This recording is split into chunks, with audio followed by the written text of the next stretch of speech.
motivo de alegria, mas essa oportunidade a qual o Senhor nos concede de estar ministrando a palavra dele. Agradecer a Deus e a vida do nosso pastor César por ter me honrado mais uma vez, amém? Convido os irmãos a abrir a Bíblia dos irmãos na carta de Paulo aos Efésios, capítulo 6, vou estar lendo o tema e nós vamos estar falando um pouco. Hoje é o terceiro dia da campanha.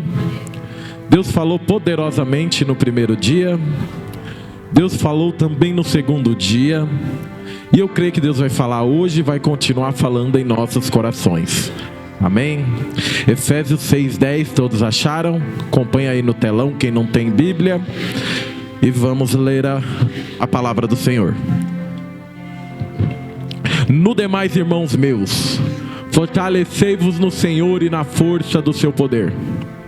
Revesti-vos de toda a armadura de Deus, para que possais estar firmes contra as astutas ciladas do diabo. Porque não temos que lutar nem contra a carne e sangue, mas sim contra os principados, contra as potestades, contra os príncipes das trevas deste século, contra as hostes espirituais da maldade nos lugares celestiais. Portanto, tomai toda a armadura de Deus, para que possais resistir no dia mau, e havendo feito tudo, ficai firmes. Estais, pois, firmes, tendo cingido os vossos lombos com a verdade, e vestido a couraça da justiça, e calçado os pés na preparação do evangelho da paz. Tomando sobretudo o escudo da fé, com o qual podereis apagar todos os dardos inflamados do maligno. Tomai também o capacete da salvação e a espada do Espírito, que é a palavra de Deus. Agora vamos ler o 18 só. Orando em todo o tempo com toda oração e súplica no Espírito, e vigiando nisso com toda perseverança e súplica por todos os santos, amém? Pode dar a salva de palmas para Jesus, amém?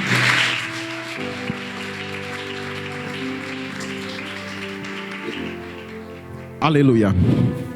Vamos estar falando um pouquinho sobre esse texto. O apóstolo Paulo, falando ali para a igreja de Éfeso, ele nos 3 primeiros versículos, no versículo 10, 11 e 12, ele traz uma instrução para nós e uma introdução sobre uma batalha. Quando nós lermos esses versículos, nós entendemos que quando nos tornamos cristãos, estamos em guerra. Então, Paulo deixa bem claro para aquela igreja o que? Vocês estão em guerra. Só que Paulo ele deixa bem explicado que a nossa luta não é contra carne e nem sangue. A minha luta não é com o irmão Brendo, a minha luta não é com o irmão Ventura, a minha luta não é com o irmão Leandro, a minha luta não é com o irmão David, a minha luta é contra o diabo, contra o inimigo da minha alma. Paulo deixa bem claro que nós estamos em guerra, existe uma luta e existe um inimigo, e existe um exército. Que a nossa luta não é contra a carne nem contra o sangue, mas contra as hostes espirituais da maldade, contra os príncipes, potestades, principados. Existe um exército. Só que devemos tomar cuidado. Tem 2 extremos que nós devemos tomar cuidado aqui. Não podemos desacreditar que existe essa luta e essa batalha, desacreditar que o inimigo existe, mas também não podemos colocar todas as culpas dos nossos problemas no diabo. Já conheceu algum irmão assim? O pneu do carro furou, é o inimigo. Uma dor de cabeça é o inimigo. Ou caiu um copo, é o inimigo. Não, não é o inimigo. Não é desta maneira. Essa luta existe, essa batalha existe. O inimigo existe, nós vamos conhecer um pouquinho dele. Porque para nós combatermos, nós temos que conhecê-lo. 1 Pedro capítulo 5 versículo 8, o nosso irmão vai colocar aí. Será que realmente existe essa batalha? Porque tem muitos que falam que não. Olha aí o nosso inimigo. sede sóbrios e vigiai, porque o diabo, vosso adversário, anda ao derredor, bramando como leão, buscando a quem possa tragar. O inimigo da minha e da tua alma, ele anda ao nosso derredor, procurando uma brecha para atacar a minha vida e a tua vida. Mas a palavra de Deus nos ensina que ao nosso redor o Senhor acampa os anjos dele, e o inimigo não pode tocar na minha vida e na tua vida, porque quem nos guarda não dorme, quem nos guarda não descansa, quem nos guarda é mais poderoso que o inimigo. Aleluia, Deus. Glória a Deus. O inimigo da nossa alma também, Mateus capítulo 13, versículo 19. Ele é responsável de tirar a palavra do nosso coração quando ela é semeada. Olha lá. Ouvindo alguém a palavra do reino e não entendendo, vem o maligno e arrebata o que foi semeado no seu coração. Este é o que foi semeado junto ao caminho. Então nós estamos em guerra. Muitas das vezes Deus fala em nossos corações, muitas das vezes nós ouvimos a palavra, mas quando saímos lá fora, não vigiamos, e aquela palavra já não faz efeito, e falamos, será que não foi Deus que falou? Pelo contrário, foi nós que nos vigiamos, e o inimigo entrou e roubou a verdade que Deus semeou em nossos corações. É tempo de pararmos de brincar, porque estamos em guerra. Outra verdade, 2 Coríntios 4:4. A Bíblia vai nos falar que o inimigo é o Deus desse século, e ele cega o entendimento das pessoas, no quais os deuses desse século cegou o entendimento dos incrédulos, para que lhe não resplandecesse a luz do evangelho da glória de Deus, que é a imagem de Deus. O inimigo, ele cega o incrédulo para a verdade não chegar. Mas uma vez Deus fez uma promessa para Pedro, falou, olha Pedro, sobre essa pedra eu edificarei a minha igreja, e as portas do inferno não prevalecerão contra ela. Não é as portas, não é o inferno que vem contra nós, é nós que vamos até as portas do inferno, e as portas do inferno não vão aguentar a igreja, porque Cristo está conosco, porque Jesus está com a igreja. Aleluia. Aleluia. Tomemos cuidado também. É o último versículo que eu vou dar, porque nós temos que correr para a palavra. Só na introdução, 2 Coríntios 10:14. Cuidado com quem você tem ouvido falar.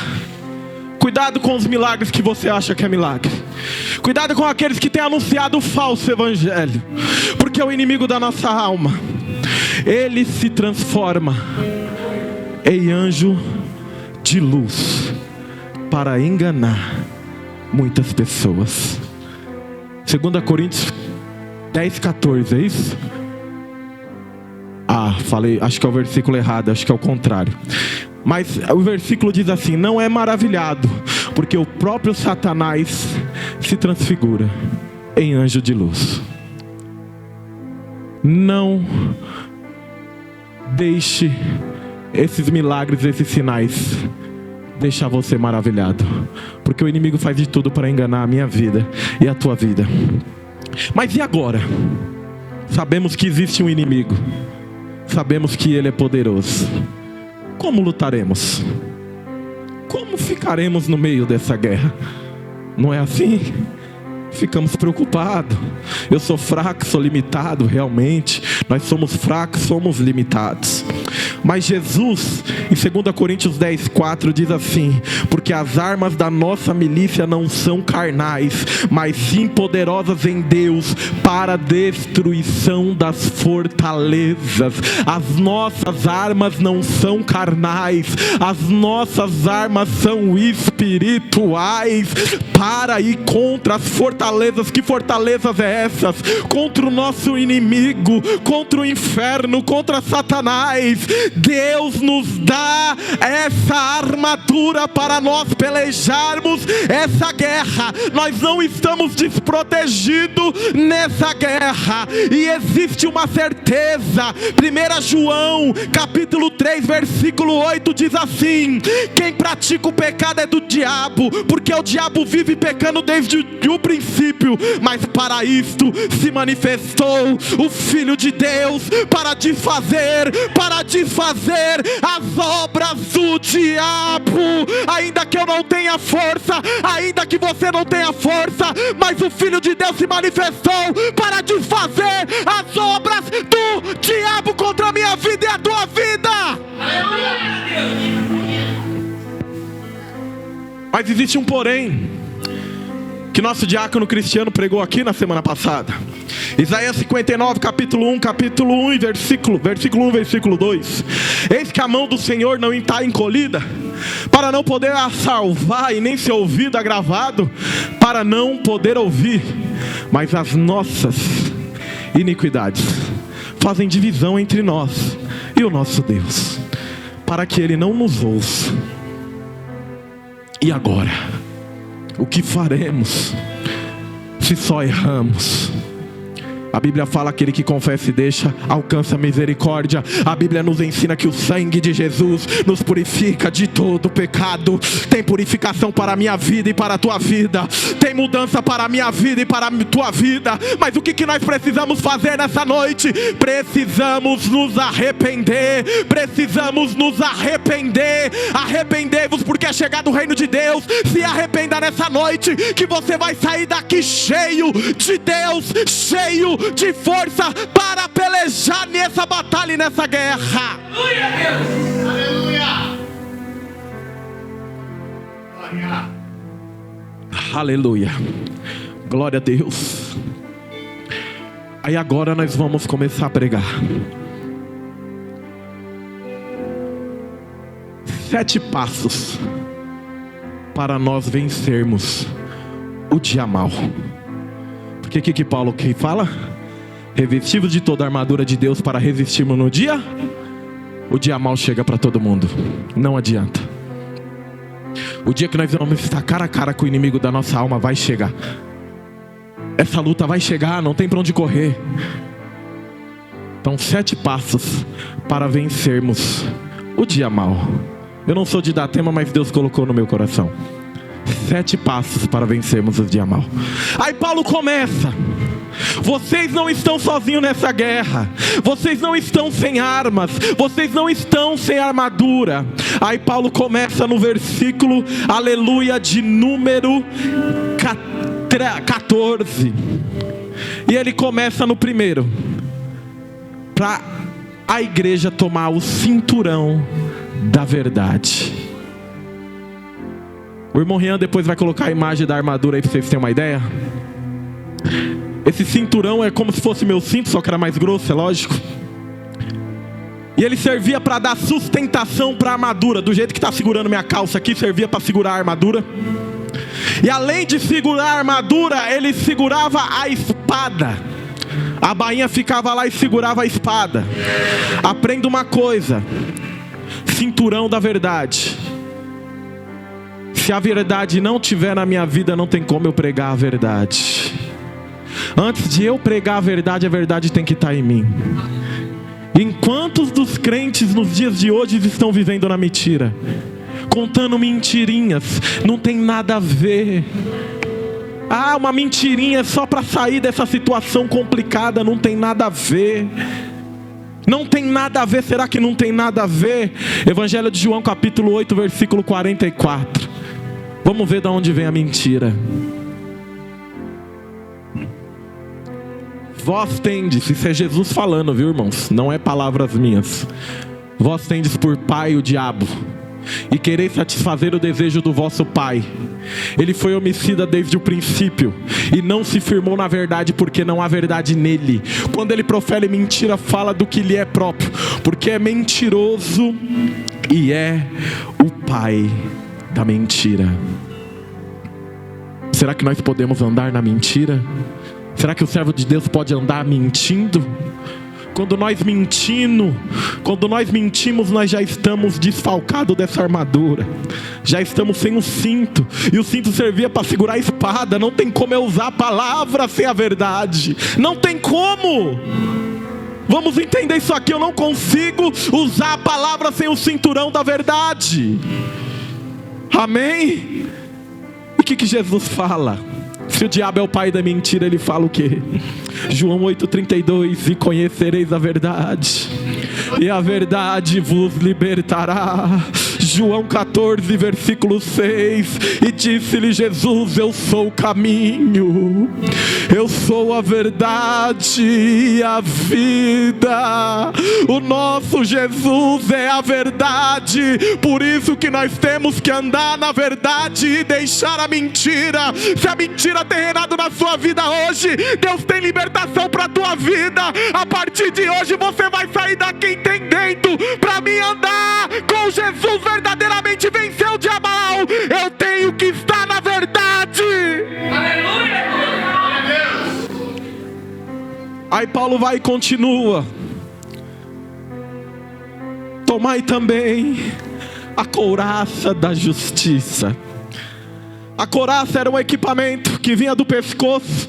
Aquele equipamento que está ali no soldado, era de metal do pescoço, vinha até aqui, cobrindo abaixo do peito. Ele protegia tanto o coração quanto os órgãos vitais. Só para os irmãos entenderem o que era da armadura, mas nós vamos aqui para a Bíblia. Couraça da justiça. A Bíblia nos chama de justo, não chama? Os servos de Deus. Mas por que será que a Bíblia nos chama de justo? Será que é porque somos bonzinhos? Será que é porque eu faço boas obras? Será que é porque eu ajudo os pobres, sou dizimista? Será que é porque eu prego? A Bíblia me chama de justo? Não. A Bíblia me chama de justo, sabe por quê? 2 Coríntios capítulo 1, capítulo 5, versículo 21. Ó, porque a Bíblia nos chama de justo. Aquele que não conheceu o pecado, o fez pecado por nós, para que nele fomos feitos justiça de Deus. Hoje para mim e você sermos chamados justos, hoje para nós sermos justificados por Deus, foi necessário Jesus abrir mão de sua glória, vir aqui nessa terra, morrer pelos meus e os teus pecados, pagar o preço e vencer. Ele era justo e se fez pecado por mim e você. E hoje nós podemos falar com convicção que nós somos justos porque Jesus nos justificou. Então quando o diabo vir acusar a minha vida e a tua vida, fala para o diabo assim: olha, eu te repreendo em nome de Jesus. Ainda que eu falei, o Senhor Jesus me justifica. O Senhor Jesus me justifica. Aleluia. Porque o inimigo vai nos acusar. Ele vai fazer como o sacerdote Josué, quando ele foi até Deus ali, o acusou. Romanos 8,31 diz assim: que diremos pois essas coisas? Se Deus é por nós, quem será contra nós? Aquele que nem mesmo seu próprio filho poupou, antes o entregou por amor de nós, como também nos fará ele em todas as coisas. Quem tentará acusações contra os escolhidos de Deus? É Deus quem os justifica. Quem te justifica é Deus. Quem te justifica é Deus. Quem te conhece é Deus. Quem sabe o que você tem passado é Deus. Aleluia, Deus. Aleluia. Oh glória. Já falamos de 2. Vamos lá. Aí Paulo fala de outra parte da armadura: e calçados os pés no evangelho da paz. As sandálias que os romanos usavam naquela época era uma sandália feita de couro com um cravo, como se fosse uma chuteira de futebol, com cravos embaixo. Para quê? Porque eles pisavam em muitos terrenos áridos, não era plano, muitas áreas remotas. E se eles estivessem descalços, eles não iam muito longe. Não é verdade? Eles não aguentariam, porque o pé ia machucar, ia fazer bolhas. fazer feridas. E é o que Paulo está querendo dizer aqui para a igreja. Se nós não tivermos os pés calçados no Evangelho da paz, não vamos conseguir caminhar até muito longe. Se nós não tivermos os pés calçados com o Evangelho da paz, não vamos ir muito longe. Aleluias. Nós estamos em Cristo, precisamos, aleluias, ter as boas novas nas nossas vidas. O que é o Evangelho? A palavra é Evangelho. Boas novas. Cá entre nós, falar que nem o pastor Pedro, o saudoso pastor Pedro. Nessa igreja não tem não, mas nas igrejas por aí, você conhece algum irmão que só sabe reclamar dos seus problemas? Você chega para conversar com ele, você sai pior do que você estava. O Evangelho não está nele. Não está. Porque o Evangelho é boas novas. É isso que Paulo está falando. Olha, calça os pés na preparação do Evangelho. Tenha o Evangelho calçado em vocês. O Evangelho é novidade de vida. Quantos já não andam mais em novidade de vida? E o Evangelho, ele é a paz. Hebreus 12:14, seguir a paz com todos e a santificação, sem a qual ninguém verá a Deus. Que paz é essa? A Bíblia fala que a paz de Deus excede todo o entendimento. Como assim? Como assim? Você quer entender o que é essa paz? Filipenses 4:12. Olha o que é essa paz. Essa paz você vai entender agora. Paulo falando: sei estar abatido e sei também em ter abundância. Em toda maneira e em todas as coisas estou instruído, tanto a ter fartura como a ter fome, tanto a ter abundância como a padecer necessidade. Agora o 13: posso todas as coisas em Cristo que me fortalece. Essa é a paz que tem que estar sobre a minha vida e a tua vida. É a mesma paz que estava em Paulo, que dizia: eu posso estar passando fome, eu posso estar passando frio, eu posso estar passando enfermidade, mas eu posso porque eu estou em Cristo e Ele me fortalece. Eu posso porque Cristo está comigo, e eu vou passar por essa prova, eu vou passar por esse vale, eu vou passar por essa tribulação, porque Cristo está comigo. Eu não sei o que você tem passado, eu não sei a humilhação que você tem enfrentado, mas Jesus está contigo, Jesus está contigo, Jesus está contigo. Nenhuma condenação há para aqueles que estão em Cristo Jesus. Aleluia! Glória a Deus! E o Evangelho, irmão, da mesma maneira que nos reconciliou com Cristo, quando o Evangelho está nas nossas vidas, automaticamente esse dom está em nós, que é o ministério da reconciliação. 2 Coríntios 5:18. Quando o Evangelho está em nós, olha o que acontece. E tudo isso provém de Deus, que nos reconciliou consigo mesmo por Cristo Jesus e nos deu o ministério da reconciliação.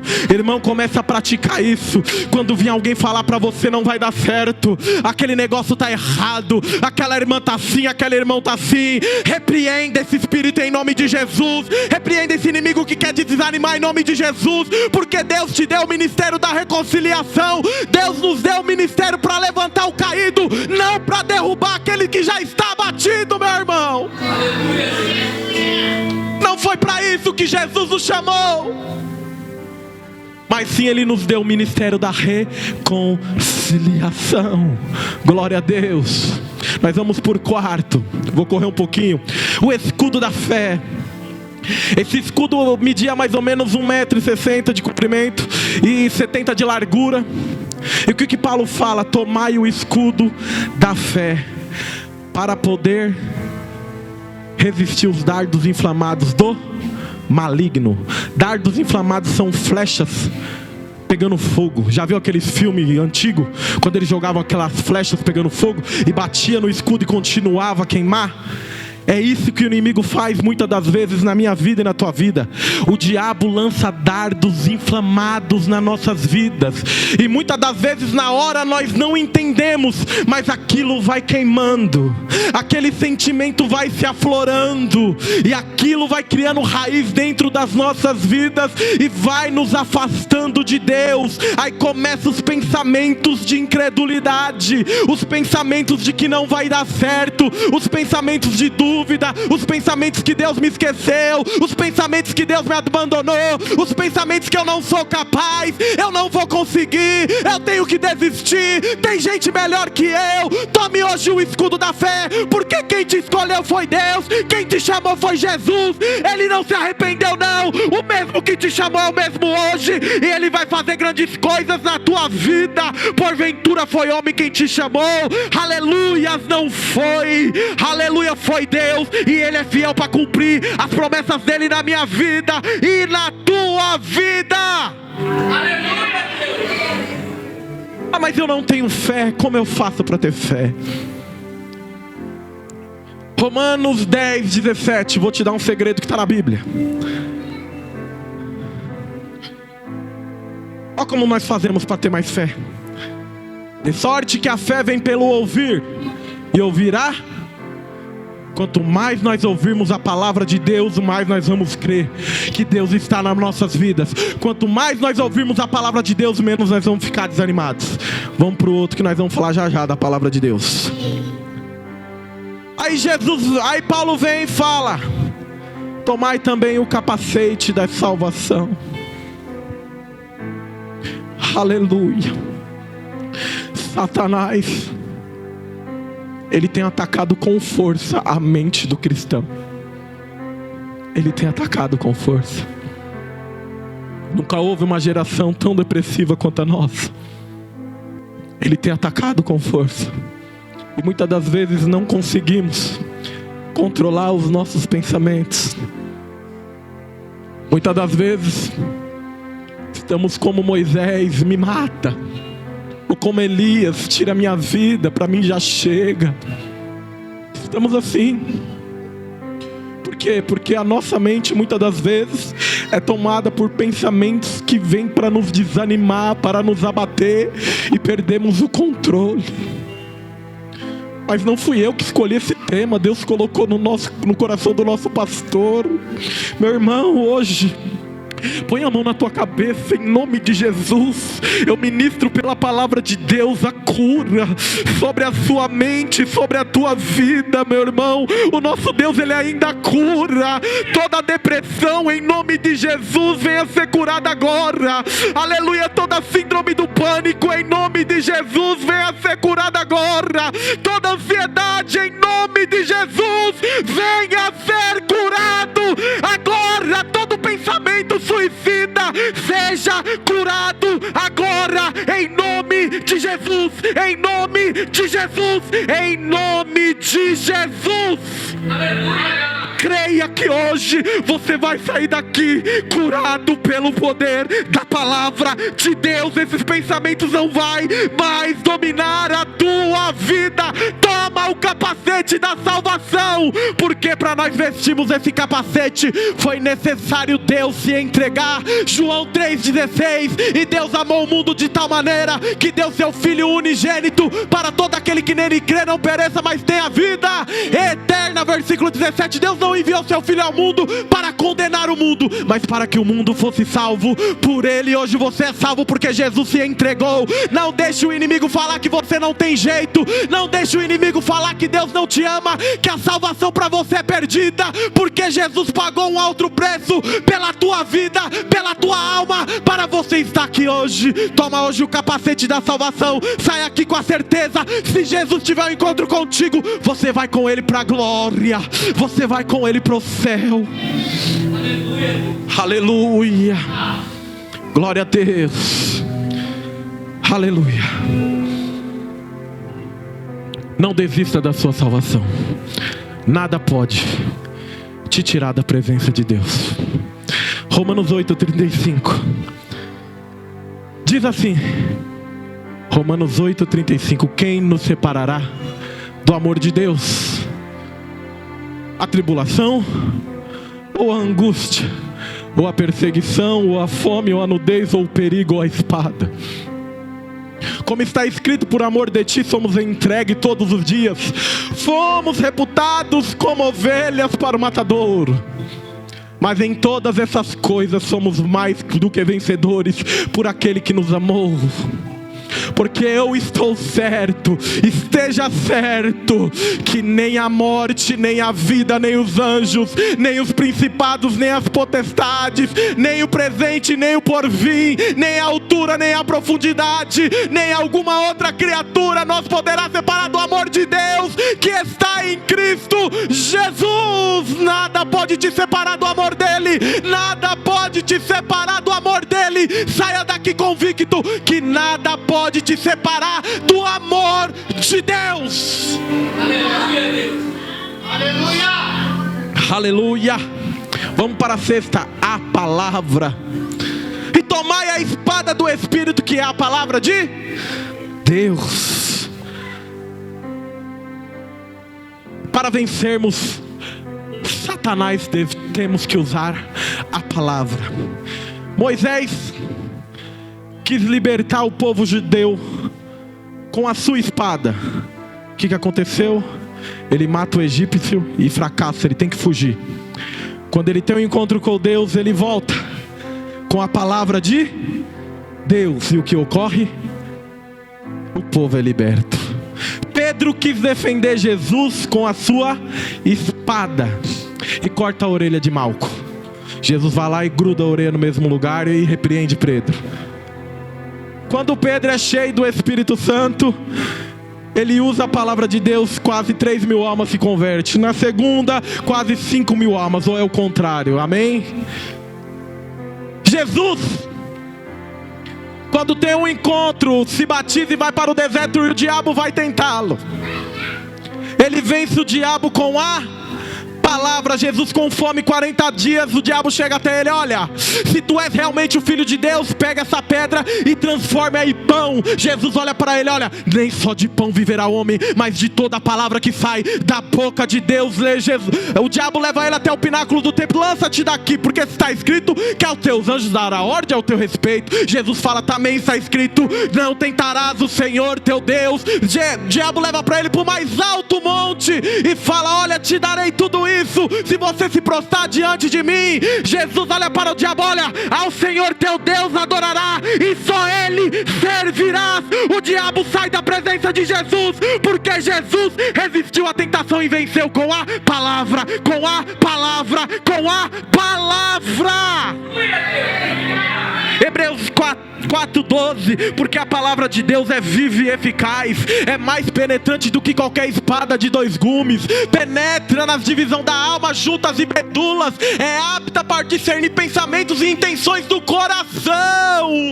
Aleluia. Jesus, Deus fala para Josué: olha, Josué, Moisés é morto, medita nessa lei de dia e de noite e fará prosperar o teu caminho. Salmos capítulo 1.